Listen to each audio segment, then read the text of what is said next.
Assalamualaikum warahmatullahi wabarakatuh. Ketemu lagi anak-anak ya sama Men dalam kelas bahasa Inggris. Hari ini kita akan belajar bahasa Inggris seperti biasa. Nah, sebelum kita mulai belajar bahasa Inggris hari ini, Mem akan kembali mengingatkan kalian untuk tetap di protokol kesehatan, yakni rajin mencuci tangan, memakai masker, dan juga menjaga jarak. Ya, baiklah. Nah, untuk hari ini kita akan belajar bahasa Inggris kembali ya. Nah, sebelum kita belajar, yuk kita baca doa dulu bersama-sama. Bismillahirrahmanirrahim. Rabbi zidni ilma warzuqni fahma. Amin. Kita sudah berdoa. Apakah kira-kira sudah siap belajar? Langsung saja kita mulai ya. Yuk kita tonton video pembelajaran kita hari ini. We are going to talking about past tense. So, do you know what is past tense? Do you know about past tense and can you use it? So, if you still don't understand, let's check it out. Ya, simple past tense adalah tenses yang digunakan untuk membicarakan aktivitas atau kejadian pada masa yang lampau atau masa yang sudah berlalu. Nah, pada kalimat past tense ini biasanya kita akan menggunakan verb bentuk kedua ya. Jadi bukan verb present. Kalau misalnya biasanya kita pakai play misalnya verb satunya. Di sini kita akan menggunakan played ditambah ed. Ya, contohnya nih. John Cabot sailed to America in 1498. John Cabot berlayar ke Amerika pada tahun 1498. Sudah berlalu ya. Your uncle died last year. Juga sudah berlalu. Pamanmu meninggal tahun kemarin, sudah berlalu. Kemudian he lived in Fiji in 1976, juga sudah berlalu. Dia tinggal di Fiji pada tahun 1976.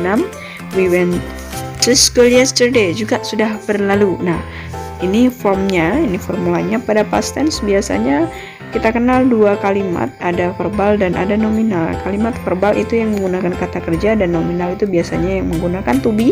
Yang pakai to be itu tidak boleh menggunakan kata kerja. Di sini ada formnya, silahkan dilihat ya. Untuk yang verbal maupun untuk nominal. Juga ada contohnya.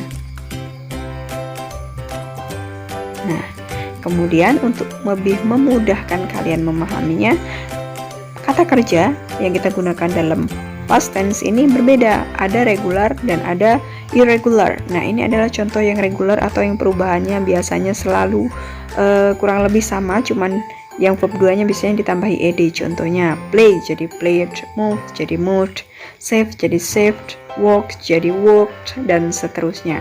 Ini yang terstruktur ya, selalu diikuti ed pada verb keduanya. Dan ini yang irregular atau tidak struktur, biasanya ini perubahan pada verb satunya, perubahan verb 1 ke verb 2-nya memang benar-benar berubah. Misalnya kata show menjadi shown, go menjadi went, make menjadi made, eat menjadi ate, sleep menjadi slept, speak menjadi spoke, spend menjadi spent, see menjadi saw, dan seterusnya. Nah, ini untuk kalimat nominal atau kalimat yang tidak menggunakan kata kerja. Jadi pada kalimat nominal ini biasanya kita akan menggunakan to be. Nah, karena ini past tense, maka to be-nya juga harus dalam bentuk past. Nah, ini dia. Subject I yang biasanya pakai am, di past tense dia akan menggunakan was. You, we, dan they biasanya menggunakan to be, are akan menjadi were. Dan she, he, it, dan nama hewan misalnya cat akan menjadi was. Ini contoh kalimatnya. You went to Yogyakarta yesterday. You didn't go to Yogyakarta yesterday.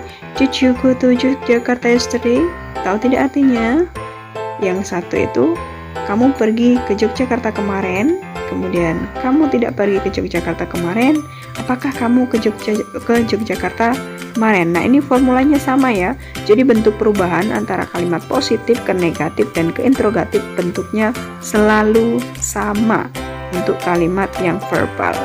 Untuk kalimat nominal juga begitu. Lihat. Misalnya, you were sleepy yesterday. You were not sleepy yesterday.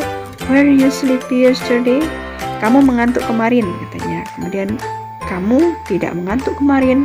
Apakah kamu mengantuk kemarin? Nah, formnya sama ya. you letak were dan were not, kemudian were yang bagian interrogatif diletakkan di depan, itu selalu seperti itu bentuknya. Jadi kalian akan mudah sekali untuk mengenalinya. Kemudian adverb of time yang biasanya digunakan dalam past tense atau keterangan waktu yang bisa digunakan ada yesterday, misalnya last week, last month, last year, atau a few years ago. Nah, waktu-waktu yang menunjukkan masa lampau ini yang biasa digunakan pada kalimat past tense. So, is it clear guys? Kalau sudah jelas, jangan lupa ya buat contohnya. Silahkan buat 3 contoh kalimat past tense yang 2-nya verbal dan 1 nominal. Okay, thank you guys. If you still confused, you can ask me. See you next time. Nah, anak-anak, bagaimana? Apakah kalian sudah cukup jelas dengan materi yang disampaikan lewat video? Jika kalian masih ingin bertanya, masih bingung, mungkin masih ragu ya, silahkan bertanya. Nanti insya Allah akan menjawab. Nah, untuk hari ini, saya merasa kelas kita cukup sampai di sini ya. Kita ketemu lagi di kelas bahasa Inggris selanjutnya di kesempatan yang lain. So, finally I think that's all for this time being. I'm so sorry for so many mistakes and weaknesses from me. Finally, see you next time. Wassalamualaikum warahmatullahi wabarakatuh.